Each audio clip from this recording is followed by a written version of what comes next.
महाराज जी, आजकल जिधर भी सुनने को मिलता है संतों के द्वारा या विभिन्न वक्ताओं के द्वारा, जो भी आध्यात्मिक रूप से अपने आप को एक आध्यात्मिक प्रवक्ता मानते हैं या दुनिया उनको मानती है, उनसे एक ही देखने को मिलता है कि काम वासना बहुत बुरी चीज़ है, काम वासना ऐसी है, अगर आप पत्नी से भी संभोग करते हो तो एक निश्चित समय पे करो, एक निश्चित उसकी सीमा होनी चाहिए, उससे जितना बच सको, जितना दूर रहो, ब्रह्मचर्य का पालन करो। तो आप इसके ऊपर क्या कहना चाहते हैं? इस मानसिकता को आप क्या नाम देना चाहते हैं? देखिए, मैं तो सीधा सीधा ये कहूँगा, आपके पास एक स्कूटर होता है। स्कूटर तो लगभग भारत में आज की तारीख में सबके पास ही है, स्कूटर, टू व्हीलर। क्या आपका टू व्हीलर बिना पेट्रोल के चल सकता है? नहीं चलेगा, पेट्रोल तो डलाना ही पड़ेगा। और आप अगर उसमें ख़राब पेट्रोल डालोगे तो फिर टू व्हीलर जल्दी ख़राब होगा। और या फिर आप उसमें पेट्रोल डाल दो और फिर उसे चलाओ ही नहीं, तो फिर उसका फ़ायदा ही क्या है? तो मूल चीज़ समझिए कि यदि आप अच्छा आहार कर रहे हैं, अच्छा व्यायाम कर रहे हैं और मानसिक रूप से आपको तनाव नहीं है, तो आप जीवन में जितना मर्जी संभोग कर लीजिए, आप बीमार नहीं पड़ सकते। ठीक है? जो ओज की वो बात करते हैं, ओज की, मैं आपको ऐसे ऐसे ब्रह्मचारी दिखाऊंगा जो देखकर ऐसे लगता है कि यार ये तो टीबी का मरीज है, कल ही मर जाएगा। ऐसे ऐसे ब्रह्मचारी हैं जिन्होंने जीवन में भोग ही नहीं किया, और ऐसे ऐसे भोगी दिखा दूंगा जिनको देखकर लगता है यार ये इससे तो जो ना हाथी भी डर जाए। तो ये एक अपवाद नहीं है, ये एक ऐसा है कि ये शरीर है, इसका इस्तेमाल कीजिए और इसको जो चाहिए वो भी इसको प्रॉपर और अच्छी क्वालिटी का, अच्छी गुणवत्ता का दीजिए, तो कोई दिक्कत नहीं है। आप जीवन में जितना मर्जी संभोग कीजिए।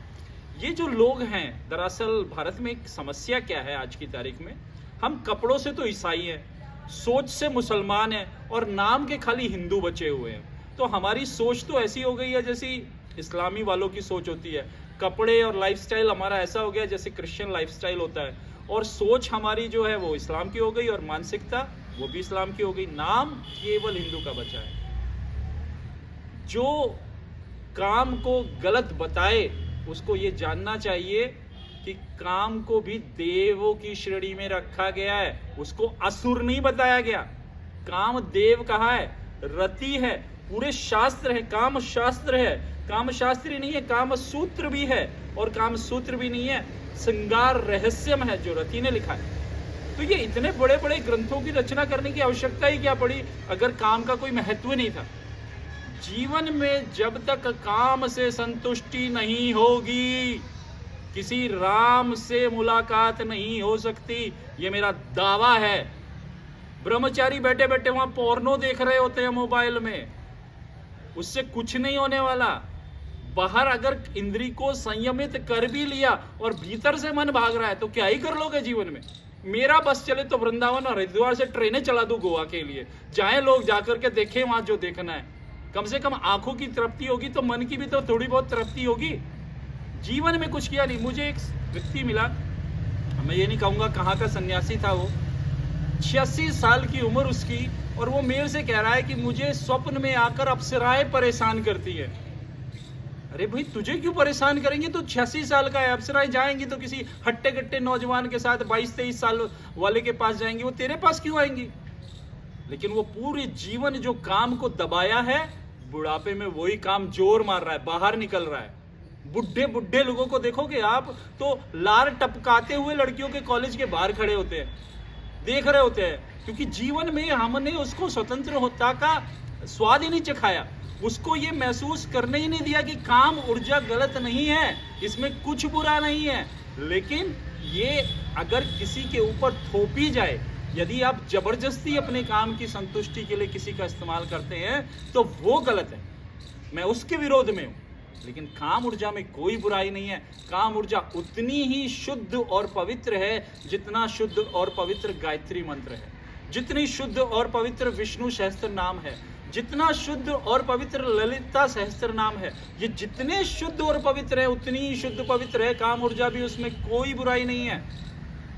इसीलिए अपने आप को इन तथा कथित ढोंगी गुरुओं से बचाओ, क्योंकि ये खुद ब्रह्मचारी हैं, इनकी खुद की इंद्री काम नहीं करती। इतना मीठा खा लिया है कि शुगर हो गई है आधों की किडनियां खराब हो गई हैं। अब वो आपको ये नहीं बोलेंगे कि ब्रह्मचर्य का पाठ नहीं पढ़ाएंगे तो क्या पढ़ाएंगे आपको? खुद जीवन में जो कुछ नहीं कर सकता वो दूसरों को भी निकम्मा और नपुंसक बना देता है। आपको एक छोटी सी बात बताता हूँ, सदगुरु के यहाँ चलती है, आप चाहे तो जाके नोटिस कर लेना। वो गोली खिलाते हैं आपको नीम की और हल्दी की। सुबह सुबह उठिए, खाली पेट आप नीम और हल्दी की गोली खाइए। जब आप ये गोली खाएंगे तो आपके शुक्राणु ही नष्ट हो जाएंगे, आप नपुंसक बन ही जाने हैं। आज नहीं 5 साल बाद, नहीं तो 10 साल बाद। अब जो आदमी गुपचुप तरीके से आपको नपुंसक बनाने पे तुला हुआ है, क्यों?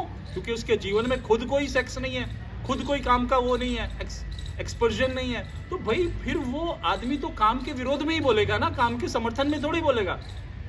काम के समर्थन में तो वो बोलेगा जिसने काम को जिया हो, जिसके अंदर काम खिला हो, जिसने काम की प्रफुल्लता को महसूस किया हो, जिसने काम ऊर्जा के खिलते हुए फूलों को देखा हो और उससे महकते हुए बगिया का आनंद लिया हो, वही तो काम के पक्ष में बोल पाएगा। या आपके तथा कथित साधु संत जो कि कहीं ढोंगा ब्रह्मचर्य पहने हुए हैं, उनसे कुछ नहीं होगा, इनसे बचिए। काम के विरोध में ब्रह्मचारी को बोलने का अधिकार ही नहीं है, क्योंकि वो काम के क्षेत्र में ही नहीं गया। वो क्यों बोले? काम के क्षेत्र में जो गया है वही काम पर टिप्पणी दे। काम पर टिप्पणी देने का अधिकार वही है जिसने स्त्री के साथ काम गमन किया है, रति क्रिया का आनंद लिया है। उसके अलावा किसी को काम पर नहीं बोलना चाहिए। बोलो ब्रह्मचर्य पर, लेकिन क्यों बोलते हो कि काम खराब है?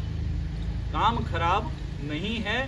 काम के बिना, काम के पूर्ण हुए बिना राम से मुलाकात नहीं हो सकती। और एक बात जो समझनी होगी, हमारे यहाँ 4 चीजें हैं, 4 मूल: धर्म, अर्थ, काम और मोक्ष। अगर ये काम इतना खराब होता ना तो 3 ही होती, डायरेक्ट बाईपास कर दिया गया होता। ठीक है, मोक्ष भी किसके बाद आया है? काम के बाद आया है। मोक्ष की प्राप्ति, राम की प्राप्ति काम से ही होगी।